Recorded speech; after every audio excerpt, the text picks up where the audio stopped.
No one's buying what you do, they're buying the transformation. A client comes to a gym first and foremost for an outcome, not for a friend. The three biggest, most impactful changes that you've made to the business that have impacted the retention, what would they be? Like, we work on 3 C's. So we got Care is a value, a characteristic, it's an attribute. But how do you make sure that that has purpose and it has life within the business? and no one joins the gym just for the sake of it. We join these programs with the intent to actually move ourselves closer to the goals and aspirations we have for our health and fitness. We're not just hire a friend. We know the accountability, the coaching, that is the most important part to anyone's transformation. Like, ChatGPT can't give you accountability. That is very much a person-to-person thing. If it's 10 on 1, how can you make it personal? How do you make it personal? Welcome to Profit Made Simple. Today we have a special guest and someone that will look familiar to regular viewers and listeners. That is Mitch Phillips. Now, Mitch had the most watched episode ever in Profit Made Simple history. So we had to bring him back. He actually outdid the one and only Bedros Keuilian. So, mate, welcome back. Thanks for having me. What a title. You are the reigning champion right now. And so what we're going to do is a 2-part series. People loved your episode. They got a lot of value from it. And I wanted to extract a couple of things that you do particularly well at RFT and that we'd love for you to share for our audience. So the first is retention. I shared the stat last episode that your clients on average stay 22 months. Is that correct? That is correct. All right. So if we look back at the last 10 years, there's no doubt that your product has evolved a lot. There's been a lot of iterations, refinements. But if you could distill it into the 3 biggest, most impactful changes that you've made to the business that have impacted the retention, what would they be?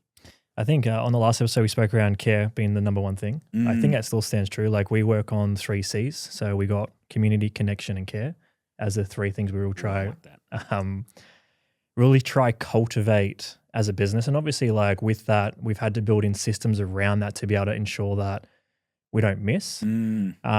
So like, when we look at the care factor, our coaches genuinely love what they do as a career. And I think it's because part of that is because we built a career for them. They're not just casual people that float in, float out, shift to shift. They're really bought into the vision, direction, and the success of not just the business, but the success of the people they get to train each day, which is a massive thing. So I think care still sits as number 1 for me. I want to stop you right there. I know we'll get to the next 2 because that's great. A lot of people out there would go, well, I care, my team cares, and care is a value, a characteristic, it's an attribute. But how do you make sure that that has purpose and it has life within the business? Yeah, I think the first part is, like, we care about the success of our clients. All right. So what that looks like is we actually take the time to have the hard conversations to coach our clients through their trials, tribulations, constraints they may be experiencing to actually unblock themselves to get the results they actually come to us for. Yeah. I think above everything, at the end of the day, no one joins the gym just for the sake of it. You know what I mean? Like, we join these programs with the intent to actually move ourselves closer to the goals and aspirations we have for our health and fitness. We're not just hire a friend. Where I think, in my experience, a lot of the time, coaches get caught into the trap where they really drive the relational component. At the end of the day, our clients, our community, they have enough friends. They don't need to be paying for friendship as well. I think that's an important differentiation, because the way that you've defined care there is professional responsibility and having the hard conversations, Yeah. and coaching them through the difficulties. It's not being palsy. It's not being their mate. There could be an element of that, 100%. but it's not, that shouldn't dilute their responsibility to get them results and to elevate them. Correct. So we work on this 70-30 split. So 70% of the relationship is from a professional standpoint. So when we talk professional, we mean like actually coaching them around their health markers, taking the time to coach them around their lifestyle, keeping them accountable to the things they say they're going to do. Because at the end of the day, for me, accountability is one of the greatest forms of love and care you can show somebody. Yes, I love that statement. I love that statement. And I heard something the other day, and it really hit me between the eyes. And it is that we are in the transformation and accountability business. That's what we are. We're not in the information business. Accountability and I transformation. mean, 100, like that's something when we onboard a new client, we literally, we're like, you know what, from a fitness standpoint, you can go pretty much YouTube, anything we're going to tell you. Yeah. You can Google, ChatGPT, anything we're going to talk to you about nutritionally. But the biggest thing that we help you with is the one thing you're not going to get online, and that's going to be accountability. Like ChatGPT can't give you accountability. It can't. I mean, you can't Google your way to accountability either. So that is very much a person-to-person thing. The other 30% we have is relationship, which is that sort of mateship, right? So it is developing that community, that camaraderie, that sense of connection. But in my opinion, a client comes to a gym first and foremost for an outcome, not for a friend. So we need to make sure that that 70% is delivered upon, and we're holding that professional attitude from the outset. And that 30% of that relationship is going to form over time. You know what I mean? Like I've had clients that I've been blessed enough to have since I was an 18-year-old kid, and they're still with me today. But they're still with me today is because I invested the time professionally, and over the years, the personal aspect has definitely developed. And they were some of my clients were at my wedding. It's a different lens that you look through, and it's subtle, but I want people to acknowledge this and be aware of it. Is that you put the professional first, the relationship second, where a lot of people will put the relationship first. Then it ends up being this sometimes a difficult professional relationship because you're so matey and you're going out with them and you're talking about weekends and partners and everything else that you can't actually hold them accountable. You blur the line. You blur the line. Yeah. Yeah. And 100%. so you're very clear about that, and you're like, this is what the line is. It's a 70-30 line. The professional comes first. The byproduct of that will be the personal relationship, but this comes first, and this is how it's showcased. 100%. And that comes back to one of the points we spoke around in the first episode was where obviously we do charge a high amount per week for our membership, and we attract a certain type of avatar. Obviously being a professional, like our clients that are more of the professional type. And the reason why we attract those is because of the professional operation we run.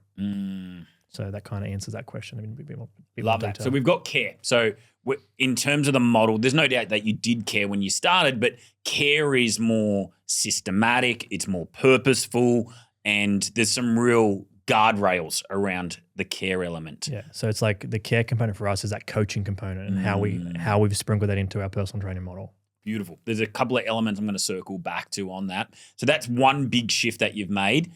I asked for 3. You got 2 more for me? The second one I think I said was community. Yeah. And for us is like we spoke around the first episode, we've got peer-to-peer, we've got alumni and the professional, which we've already covered off.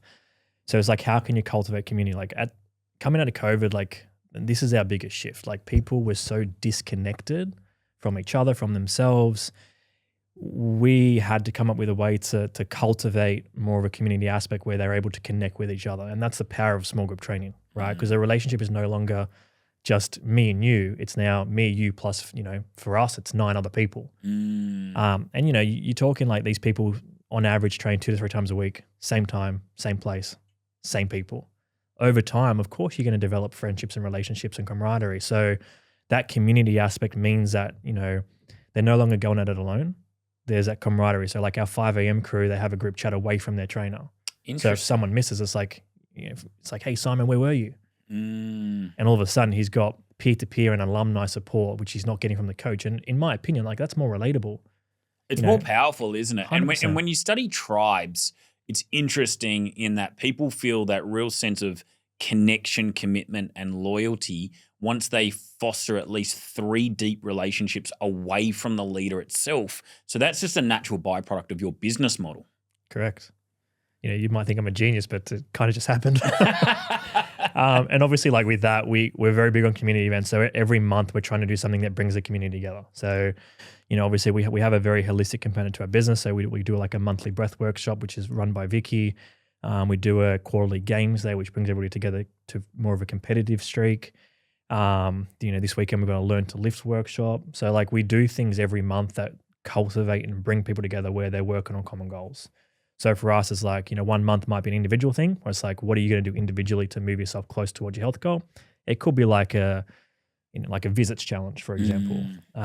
We do a month where it's more like gamified. So it could be like we just finished a 28-day weight loss challenge, whereas we did it in teams. So again, it drove community, but it was more individual where they were trying to work towards their specific goal, but also unlock a team victory as well. And then obviously like the game day for us, we do like a max effort week in the lead up to that, which is like a testing week. And then we finish off with a big community workout. So for us, it's like, how can we continue to sort of sprinkle in and cultivate community? Because I mean, at the end of the day, like you throw enough people in a room for a long enough period of time, they're going to form relationships. But I still think you need to cultivate and nurture that to make sure it's powerful. Yeah, I think there's what I'm hearing is that there's real two layers. So there's the natural byproduct of just bringing people in and they're training together and they're supporting one another. The other layer is this engineered event architecture where we get people, whether it's a competitive event like a lifting day or a weight loss challenge, we've got educational. So you've got the learn to lift, we've got the breath work. So we get them to explore other elements of wellness. And so you've got that sprinkled in, but it's very structured in terms of you've mapped that out, no doubt 12 months in advance. And this is what we're doing. And this is when it looks like, and these are the dates to support the natural community. Correct. Yeah. Love that. Correct. So we've got care, we've got community. And then connection was the last one. But I'd probably connection, coaching. Obviously connection kind of comes under the community aspect. Coaching kind of comes under the care. So I'd probably just leave it at the two. Yeah. Okay. As the two sort of key drivers of retention. And obviously with those different things, like there's other elements of it. So like for coaching is like the attendance report, right? It's the accountability, the weekly check-ins they get. It's all that little stuff that ensures their every success within our business.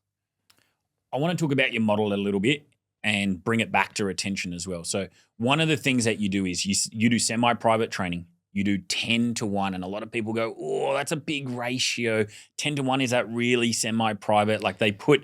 so I'm going to challenge you on that and tell you that we don't do any, like we do personal training. Yeah. And that's like for me, like I don't think the avatar or the customers out there, prospects, they don't really know the nuances of different models, right? Semi-private, small group, like they're kind of not educated in that sense, right? You're right. So for us, it's like we do personal training. And then you might be like, okay, so how is it personal? Well, exactly. That's the question. If it's 10 on 1, how can you make it personal? How do you make it personal? Mary walks in and like, obviously like we have a 13-week program that's designed. We run 4 phases through the year, right? So that is set. So the coach walks in and that's a way for us to control quality. Obviously need 20 years of programming experience. Like I know how to write a program. Not everybody does. So we have obviously that program set. From there, the coaches are educated on how to take that program and modify it to whoever's in front of them. So let's say, for example, yesterday we had an overhead press as our B series exercise. If Mary walks in, she's like, I can't overhead press. I've got a, frozen shoulder as an example. So it's like, okay, what can we then modify that exercise that fits into Mary's wheelhouse? Like that is the distinction of personal training for me, is taking a program, modifying it to the individual in front of you from a practical training standpoint. And then away from that, personal training for me is like, at the end of the day, you and I both know, we spoke around this last time, training is just simply the stimulus. It ain't going to get Mary the result, right? So we know the accountability, the coaching, that is the most important part to anyone's transformation. That is where we're investing our time heavily in supporting our clients, is making sure that they're doing the necessary things away from the gym to actually get them the goals they have for their health. Because they're not unlocking those goals in a 45-minute workout 3 times a week. Yeah. Yeah. And so the personal side, there's a personal element within that 10 to 1 session, the modifications, the progressions, the regressions, the cues, all of that is personalized. But where the real heavy lifting of the personalization comes in is the non-sweat coaching, what they're doing outside. Yep. Yeah. And when you position the personal training and then they then find out it's 10 to 1, do you get many objections to that? Do you get pushbacks? Because they may have a picture of what personal training looks like. Yeah, so my explanation is we simply do personal training. We just deliver it in a small group setting. Yeah. Oh, cool. All right, let's get started. Let's go. I think for me, like at the end of the day, sorry to cut you off, is like no one's buying what you do. They're buying the transformation. It's like when we go to the airport, we don't buy the fact we're going to have to walk through, the customs lines and check back, all that sort of stuff. We just get the fact we're going to get on a plane, we're going to end up in Fiji. It's the same for people that come to a gym, right? At the end of the day, they're not buying, they're going to have to train 3 times a week, track their macros, hit their calories, walk, twice a day, hit their step target. They're buying the fact that in 16 weeks' time, they're going to be 10 kilos lighter. I think that's a really important point that you make, because a lot of people will get stuck and they will get paralyzed and they'll be like, I just don't know how to do it on 10 to 1. I don't know, do I explain it? What language do I use? What features am I giving in addition to? It's like, don't lose sight of what they actually want, which is the actual outcome and result. Yeah, so from a sales standpoint for us, it's simply like, Mary, if you hit your goals, you need to be training 3 times a week. Okay, now how we're going to do that is we're going to do that. Yeah, we're going to do personal training, which is what you're after. We're just going to deliver that in a small group setting. So you're going to be training at 5 a.m. 3 times a week with a few other people. Do you have any questions? Yeah. No, not really. Okay, cool. And I mean, at the end of the day, like, our clients primarily come through our organic social media content or our paid traffic, and all of our branding suggests that our product is delivered in a small group setting. Yeah. So like if someone's walking into our business, we know that people consume so much content before they actually make their initial inquiry. They've seen what we do. They can see through our social channel that it looks like there's more than one person and one coach. I want to talk about onboarding, because there is a huge correlation between the quality of your onboard and how long someone stays. 100%. Yeah. And so you've got to be, again, I'll use the word really diligent, detailed, proactive in that onboarding experience. You've got to curate every touch point, in particular in those initial 4 to 6 weeks. So what does your onboarding look like? I would say if someone doesn't get an outcome in their first 6 weeks, they're going to leave any fitness business within 4 to 6 months. Yeah. So for us, we heavily invest, like a lot of our coaching's front-ended. So that first 4 to 6 weeks, our coaches are very diligent in ensuring they're hitting their 3 sessions a week, ensuring they're hitting their lifestyle habits. Like they're going above and beyond to ensure that by that 4th week where they do their in-body scan, there is some tangible result that we can leverage as momentum. And obviously that comes back to how they get started on day one, So for us, all of our clients will start with between a 45 to 90 minute onboarding session, obviously depending on. Is that one-on-one? One-on-one. And that depends on how they get started. In that session, obviously we're going to go through like their health history, their training history, like all that sort of stuff, all the tick the boxes stuff. But the most important part of that is we set their plans up. So we work on this thing called a dial method, which is what we've created. So it's essentially, in my opinion, there's like 4 to 5 key behaviors someone needs to be doing to ensure they achieve a health result. The intensity of which we dial up and down based on their lifestyle factors, right? So if you're a busy CEO, have 4 kids, really struggles for time, you're not going to be doing the nth degree of that program. You're going to be doing a dialed down version. But the dialed down version is still like a 6, 7 out of 10, where you're making enough changes to incrementally move towards your health goal. You're never going to go backwards. So obviously we have our 5 key habits every client will do. We just then create their dial based on their lifestyle parameters. And obviously that's the personal training component. Like that's that personal coaching. But yeah, we're very clear on the expectations the client have of us and what we have of them over their first 6 weeks. So we're on the same page, because at the end of the day, personal training is expectation management, right? We need to manage the expectation of the client and also what we expect of the individual. Because I think as coaches, sometimes we really take on our clients' goals as our identity, right? Our success and failure as a personal trainer depends if I can get Mary her outcome, right? So I think if we're both very clear on like what that outcome is over that first 4 to 6 weeks, we both know what we're working towards. So our clients will walk out of that session on their exact plan, their pathway forward. And obviously we know what they need from us. Through that first 4 weeks, we're also trying to sprinkle in all of our services. So for example, week 1, we might be like, okay, you're going to hit your 2 strength sessions, you're going to pick up 1 sweat class. Now week 2, you're going to keep your 2 strength sessions, but you're going to be a bit sore, so we're going to chuck in like a stretch and breath. Week 3, you're going to be feeling momentum, you're going to be feeling amped up, so we're going to keep our 2 strength and we're going to pick up a community Saturday class. So what we're doing in that situation is we're trying to expose them to every service we offer, every modality. So then by week 6, we can be like, cool, like how have you found your first, month and a bit? What have you really enjoyed? And then from there, we build out their satisfaction. They really enjoyed their strengths, so we keep those in. They really enjoyed the recovery aspects, so we keep those in. Let's move forward to our next month.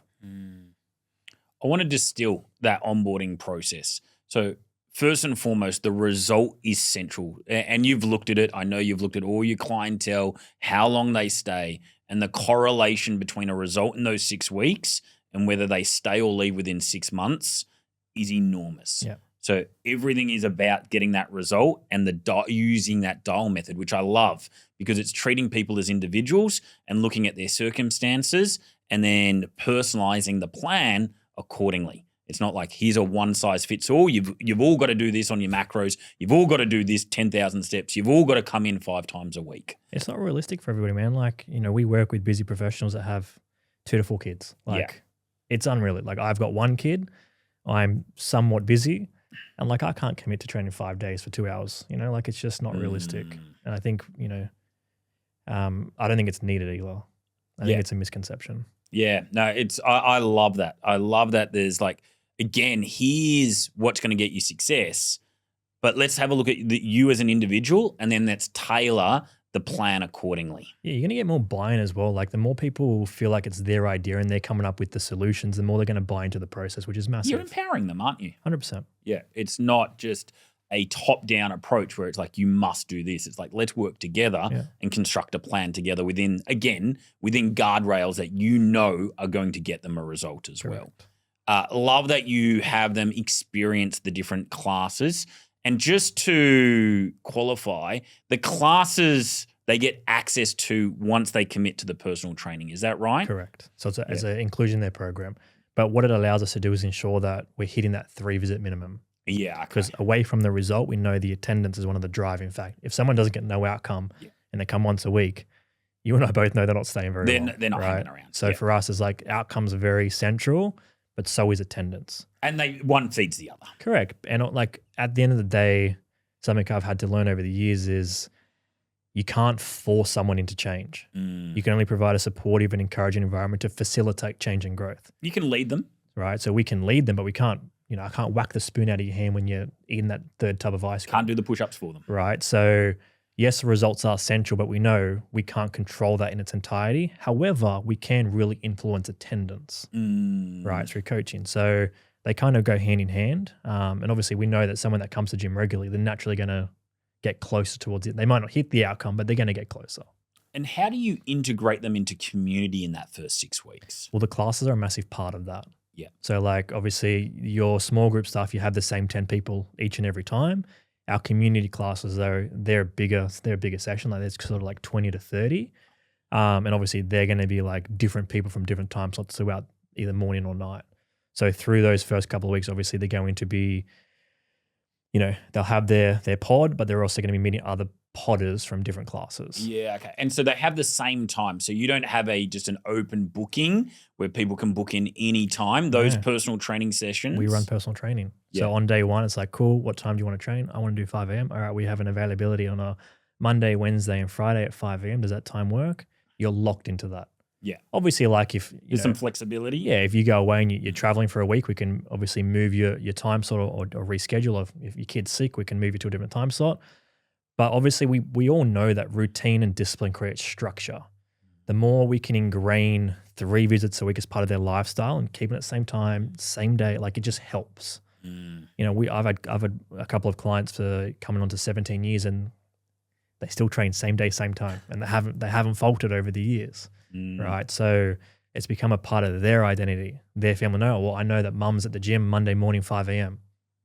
Right? So if people start to see you as that identity, you embody that more, right? So it's a whole entire personality shift. Yeah, I really like that. And it contrasts to what I've done in the past. I've had open-ended where they can book in at any times. Just with that though, like as a business, it's harder to work out capacity. So when we first launched semi-private, we had the same system. It was like, book your class whenever, you do 2 visits a week. You just got to make sure you do your 2 visits. Yeah. Monday, Tuesday would be busy as. By the rest of the week, we're like, where is everybody? Where have they all gone? Right? And like it was a lot harder to control. Whereas when we know, like we expect Mary here on a Monday morning and a Wednesday morning. Oh, Mary, you haven't come. Where are you? So all of a sudden we can offer more accountability. And that's what it's all about. I want to talk about some of the metrics that you track to enhance your attention. So we've already talked about the result. We've talked about the attendance. So they're kind of one of the big 1-2s that you track. Is there anything in addition to those that you track? They're probably the main 2. We do look at like app usage. Obviously, we run a bit of tech in our business. So if someone's engaged in their app and tracking their lifestyle habits, they're obviously a more engaged client. So that's another metric. And then obviously like engagement with their coach. If a coach is doing their weekly accountability and the client's not responding, obviously that's a red flag, right? So then we have to take the means to get on the phone call and find out what's going on and kind of coach them back into the process. But I would say first and foremost, like visits per week is the number one thing we look at. I would say app usage comes in second, because with the app, we can obviously see their results. We can see how their lifestyle habits are trending. We can see what their compliance is like. And then we can also see what their engagement with their coach is like. And then away from that, like the more subjective measurements is going to be like, what are they like when they come into the facility? You know, like, are they uplifting the session? Are they engaged with those around them? Are they engaged with the trainer on the floor? Are they engaging when they walk in, or are they disengaged? And then obviously if they're disengaged face-to-face and then disengaged in the app and not hitting their sessions, you know, it all plays a part into our next steps from there. I just want to highlight something for everyone listening, watching so far, is Mitch and RFT has not got amazing retention by accident. They haven't got to 22 months. As you've heard throughout this episode, everything is strategic. Everything is proactive, from the event schedule that they put in place to tracking the attendance. If people are disengaged, whether it's on the app, whether it's just their energy within the facility, whether it's not attending the sessions, there's a phone call and a conversation had. Everything is proactive, and that's how you've been able to get it to this point. Now, before we close today's episode, one last question from me, mate. Is there anything that I haven't asked that would help our listeners increase their retention? If they're looking at their retention right now and they're under a 95%, in addition to what we've said. I think like during seasons, you've got to do the unscalable work. So like early on, for like even stuff we still do today, is we reward loyalty. So like we have 6-month anniversary gifts, 1 year, 2 year, 3 year, 4 year. Every year they get a gift. So like 6 months for us, we give them a branded hat. At the year mark, they get a custom shirt. And obviously like the shirts change with each year from there. We do little things like handwritten cards, you know, welcome card, like all those little things, like the unscalable work. And when I say unscalable, like if you're 10 locations deep and, you know, 2,000 clients, you might find that very overwhelming to do on a continuous basis. But, you know, if you are like at the end of the day, like for us, I'd consider us like a micro site. Like we've got nearing on 300 clients, but the work can be covered off by multiple coaches. Like when we all play our part to that, we can still do the unscalable work at a large scale.